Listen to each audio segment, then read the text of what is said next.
رسالت امام صلی اللہ علیہ وسلم کا فرمان ہے کہ اللہ سبحانہ و تعالی شعبان کی 15ویں شب اپنی مخلوق کی طرف نظر رحمت فرما کر تمام مخلوق کی مغفرت فرما دیتے ہیں سوائے مشرک اور کینہ ور کی۔ مشرک کے بارے میں یہ ہر انسان جانتا ہے، اللہ کے ساتھ کسی کو شریک کرنا یہ ایک شرک ہے، اور شرک کی بہت ساری قسمیں ہیں۔ اور کینہ ور کیا ہے؟ لوگ کینہ کیا ہے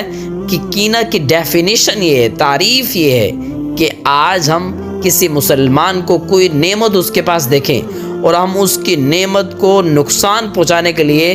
دل میں کینہ رکھیں، یہ چیز اس سے کیا ہو جائے، ختم ہو جائے، اس کے پاس نہ ہو، اس سے چھن جائے، یا اس کے تباہ و ختم ہو جائے، وہ چیز میرے پاس ہو جائے، اس کو کہتے ہیں کینہ۔ اگر کسی مسلمان کے بارے میں کوئی مسلمان کینہ رکھتا ہے، فرمایا اس کی بھی 15ویں شب کو بھی اللہ کی ذات اس کو